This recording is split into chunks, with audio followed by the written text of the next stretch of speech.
Hi, എൻ്റെ പേര് ചിത്ര ശിവു. എനിക്ക് ഫേസ്ബുക്കിൽ നിന്ന് വരുമാനം കിട്ടി തുടങ്ങിയിട്ട് ഏകദേശം 2 വർഷത്തോളമായി. വലുതായിട്ടൊന്നുമില്ല, ചെറിയ വരുമാനം മാത്രമാണ് കിട്ടിക്കൊണ്ടിരിക്കുന്നത്. ഞാൻ ഈ യൂറോപ്പിൽ വന്നിട്ട് ഇപ്പം 8 മാസമായി. ഇതിനിടയിൽ വെച്ചിട്ട് ആദ്യത്തെ 1 മാസമാണ് എനിക്ക് ഫേസ്ബുക്ക് വരുമാനം കിട്ടിയത്. ഇവിടെ വന്നതിന് ശേഷം ഞാനിടുന്ന ഫോട്ടോയ്ക്കും വീഡിയോസിനും ഒന്നും റീച്ച് ഇല്ല, അതായത് ലൈക്കില്ല, കമൻ്റ് ഇല്ല, വ്യൂസ് ഇല്ല, ഒന്നുമില്ല.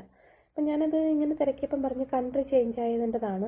നമ്മുടെ നാട്ടിലെ സമയവും ഇവിടുത്തെ സമയമായിട്ട് ഒരുപാട് വ്യത്യാസം ഉള്ളതുകൊണ്ട് നമുക്ക് ഇവിടുത്തെ ആ ഒരു ടൈം അനുസരിച്ച് നമ്മൾ പോസ്റ്റ് ചെയ്യുന്നത് കൊണ്ടാണ് റീച്ച് ഇല്ലാത്തത് എന്ന് പറഞ്ഞു. അപ്പം ഞാനപ്പം നമ്മുടെ നാട്ടിലെ സമയം നോക്കിയിട്ട് ഞാൻ പോസ്റ്റ് ചെയ്തു. പക്ഷേ എങ്കിലും വലിയ പ്രയോജനമൊന്നും ഉണ്ടായില്ല. അങ്ങനെ അതിനുശേഷം ഞാൻ പിന്നെ ഇങ്ങനെ ഒരുപാട് തിരക്കിയപ്പോഴും പറയുന്നത് കൺട്രി ചേഞ്ച് ആയതിൻ്റെതാണ്, നമ്മൾ ഡെയിലി ഫോട്ടോസും വീഡിയോസും അപ്ലോഡ് ചെയ്തുകൊണ്ടിരുന്നു കഴിഞ്ഞാൽ ഇത് മാറും എന്നൊക്കെയാണ് പറഞ്ഞത്. പക്ഷേ ഞാൻ കുറേ നോക്കിയിട്ടും അതിനൊന്നും ഒരു മാറ്റമില്ല. അങ്ങനെ ഇരുന്നപ്പോഴാണ് ഞാൻ ChatGPT അടുത്ത് ചോദിച്ചത് ഇതിനെന്താണ് ഒരു സൊല്യൂഷൻ എന്ന്. അപ്പോൾ ChatGPT ആണ് എനിക്ക് പറഞ്ഞു തന്നത്, നമ്മൾ എല്ലാ ദിവസവും ഇടുന്ന ആ ഒരു രീതി, അതായത് നമ്മളിപ്പം സന്തോഷത്തോടെ ഇരിക്കുന്നത് ഫോട്ടോസ്, അങ്ങനെയുള്ള റീൽസ് അങ്ങനെയൊക്കെ ചെയ്തിടുമ്പോൾ അതൊക്കെ ഒന്ന് മാറ്റി പിടിച്ചിട്ട് ഒരു സാഡായിട്ടുള്ള എന്തെങ്കിലും നീ ചെയ്ത് നോക്ക് എന്ന് പറഞ്ഞു. ഞാനങ്ങനെ ഈ സാഡായിട്ടുള്ള ചെറിയ വീഡിയോ എടുത്തിട്ട് അത് എഡിറ്റ് ചെയ്തു. അതിനകത്ത് ക്യാപ്ഷൻ എല്ലാം എഡിറ്റ് ചെയ്ത് ചേർത്ത് അങ്ങനെ ഞാൻ ഇട്ടു. അങ്ങനെ ഞാൻ ഇട്ടപ്പോൾ ഇൻസ്റ്റയിൽ ആദ്യമേ പോസ്റ്റ് ചെയ്തു. അതിൽ നിന്ന് ഞാനത് ഡൗൺലോഡ് ചെയ്തെടുത്തിട്ടാണ് ഫേസ്ബുക്കിൽ പോസ്റ്റ് ചെയ്യുന്നത്. കാരണം നമുക്ക് സോങ് ആഡ് ചെയ്യാൻ പറ്റത്തില്ല, കോപ്പിറൈറ്റ് ഇഷ്യൂ വീഴുന്നത് കൊണ്ട് നമുക്ക് അങ്ങനെ എല്ലാ സോങ്ങും ഒന്നും ആഡ് ചെയ്യാൻ പറ്റത്തില്ല. അങ്ങനെ ഞാൻ ഈ സാഡായിട്ടുള്ള ഡയലോഗ് കൊടുത്ത് അതിനകത്ത് ക്യാപ്ഷനും കൊടുത്ത് ഞാൻ ഇൻസ്റ്റയിൽ ഇട്ടിട്ട് അത് ഫേസ്ബുക്കിൽ അപ്ലോഡ് ചെയ്തു. അങ്ങനെ ഞാൻ നോക്കിയപ്പോൾ ഇൻസ്റ്റയിൽ നല്ല റീച്ച് ഉണ്ട്. പക്ഷേ ഫേസ്ബുക്കിൽ ഞാൻ അതായത് ഇതുവരെ അപ്ലോഡ് ചെയ്തുകൊണ്ടിരുന്നതിനേക്കാളും കുറച്ചും കൂടെ ബെറ്റർ ആയിട്ട് ഇപ്പോൾ ഇടുന്ന വീഡിയോസ് പോകുന്നുണ്ട്. അപ്പം സംഭവം അത് വർക്കൗട്ടായി കേട്ടോ.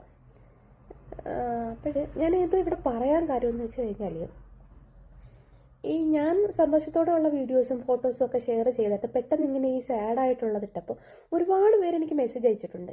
പിന്നെ ഇൻസ്റ്റയിലായാലും ഫേസ്ബുക്കിലായാലും എല്ലാം എന്നെ അറിയാവുന്നവർ, എൻ്റെ വാട്സപ്പിലെ നമ്പറുള്ളവർ, അതായത് ഫേസ്ബുക്കിൽ എൻ്റെ ഫ്രണ്ടായിട്ട് കിടക്കുന്നവർ, എൻ്റെ നമ്പറുള്ളവർ എൻ്റെ വാട്സപ്പിൽ മെസ്സേജ് ചേച്ചിക്ക് എന്തോ പറ്റി, അല്ലെ ചിത്രയ്ക്ക് എന്തോ പറ്റി, ഇങ്ങനെ ഒരുപാട് പേര് ചോദിക്കുന്നുണ്ട്.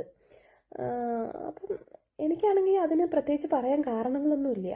ഞാൻ ഈ ഒരു കാര്യത്തിന് വേണ്ടി ചെയ്തതാണ്. എന്നെ അറിയാവുന്നവർക്ക്, അതായത് എന്നെ അടുത്തറിയാവുന്നവർക്കറിയാം ഞാൻ ഇങ്ങനെ പോസ്റ്റ് ഇടാനുള്ള റീസൺ എന്താണ്, അല്ലെങ്കിൽ അങ്ങനെ ഒരു സാഹചര്യം എനിക്കുണ്ടോ, അല്ലെങ്കിൽ ഇത് ഞാൻ ഇതിന് വേണ്ടിയിട്ട് ഇട്ടതാണോ എന്ന് എന്നെ അറിയാവുന്നവർക്ക് അറിയാൻ പറ്റും, അറിയാത്തവർക്ക് അറിയാൻ പറ്റത്തില്ലല്ലോ.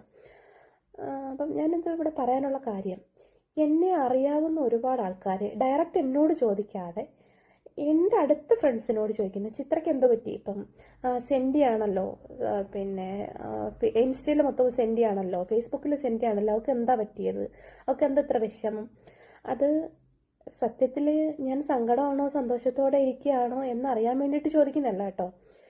സന്തോഷത്തോടെ ഇരിക്കുന്നതിനേക്കാൾ കൂടുതലും ഞാൻ സങ്കടത്തിലാണ് എന്നറിയാൻ വേണ്ടിയിട്ടുള്ള ഒരു ക്യൂരിയോസിറ്റി കൊണ്ട് ചോദിച്ചത്. അതൊക്കെ അത് നമുക്ക് മനസ്സിലാവും. എന്നാൽ നല്ല മനസ്സോടെ ചോദിച്ച ആൾക്കാരും ഉണ്ട് കേട്ടോ. ആ നല്ല മനസ്സോടെ ചോദിച്ച ആൾക്കാരോടൊക്കെ എനിക്ക് ഒരുപാട് സ്നേഹമുണ്ട്. പിന്നെ അല്ലാതെ ഇത് എൻ്റെ സങ്കടം കാണാൻ ആഗ്രഹിക്കുന്നവരോട് എനിക്ക് പറയാനുള്ളത്, നിങ്ങൾ ആഗ്രഹിക്കുന്ന ആ ഒരു രീതിയിൽ ഇപ്പം ഞാൻ എത്തിയിട്ടില്ല. നാളെ ഞാൻ എത്തുമെന്ന് എനിക്കറിയില്ല, പക്ഷെ ഇപ്പോൾ വരെ ഞാൻ എത്തിയിട്ടില്ല. അതുകൊണ്ട് ദയവായിട്ട് നിങ്ങൾ തെറ്റിദ്ധരിക്കണ്ട കേട്ടോ. പിന്നെ വേറൊരു കാര്യം എനിക്ക് പറയാനുള്ളത്, നിങ്ങൾക്ക് ഈ വേറൊരാളോട് ചോദിക്കുന്നതിനേക്കാൾ നല്ലത് നിങ്ങളുടെ ഫ്രണ്ടല്ലേ, എന്നോടങ്ങ് ചോദിച്ചൂടെ? എന്തിനാ അത് വേറൊരാളോട് ചോദിക്കുന്നത്? അവരിൽ നിന്ന് കിട്ടുന്നതിനെ കാട്ടിയും ഒരേ ക്ലാരിറ്റിയോടുകൂടി ഞാൻ റിപ്ലൈ തരുമല്ലോ. അപ്പം എനിക്കിതിനകത്തുനിന്ന് ഒരു കാര്യം മനസ്സിലായി, എന്താണെന്നറിയാമോ? നമ്മൾ സന്തോഷത്തോടെ ഇരിക്കുന്നത് കാണുന്നതിനേക്കാൾ നമ്മൾ സങ്കടത്തോടെ ഇരിക്കുന്നത് കാണാനാണ് നമുക്ക് ചുറ്റുമുള്ളവരെല്ലാവരും ആഗ്രഹിക്കുന്നത്. എല്ലാവരും ഇല്ല, ഏകദേശം കൂടുതൽ ആൾക്കാരും അതാണ് ആഗ്രഹിക്കുന്നത്. പക്ഷേ ഞാനങ്ങനല്ല കേട്ടോ. നമുക്ക് ചുറ്റുമുള്ളവർ, എനിക്കിഷ്ടപ്പെട്ടവർ സന്തോഷത്തോടെ ഇരിക്കാനാണ് ഞാൻ ആഗ്രഹിക്കുന്നത്. ഞാനിപ്പോൾ ഇത് പറയാനുള്ള കാര്യം, ഇനി ആരും വന്നിട്ട് ചിത്രയ്ക്ക് എന്ത് പറ്റി, അല്ല ചിത്രയ്ക്ക് എന്താണ് സങ്കടം, എന്താണ് പ്രശ്നം എന്നൊന്നും വേറൊരാളോട് ചോദിച്ച് അവരെ ബുദ്ധിമുട്ടിക്കണ്ട. എന്നോട് ചോദിച്ചാൽ മതി, ഞാൻ അതിന് റിപ്ലൈ തരാം. പിന്നെ ഒരു കാര്യം കൂടെ എനിക്ക് പറയാനുള്ളത്, ഞാനിടുന്ന പോസ്റ്റും റീൽസും ഒക്കെ കണ്ടിട്ട് എന്നെ അതിൻ്റെ അടിസ്ഥാനത്തിൽ വിലയിരുത്താൻ തുടങ്ങിക്കഴിഞ്ഞാൽ നിങ്ങൾക്ക് ഓരോ ദിവസവും ഓരോ രീതിയിൽ എന്നെ വിലയിരുത്തേണ്ടി വരും. അത് നിങ്ങൾക്കൊരു ബുദ്ധിമുട്ടാവും. അതുകൊണ്ട് അതിന് വേണ്ടിയിട്ട് നിങ്ങളുടെ വിലപ്പെട്ട സമയം പാഴാക്കണ്ട. എനിക്കത് മാത്രമേ പറയാനുള്ളത്. അപ്പോൾ ശരി, ബൈ. നമുക്ക് വീണ്ടും കാണാം.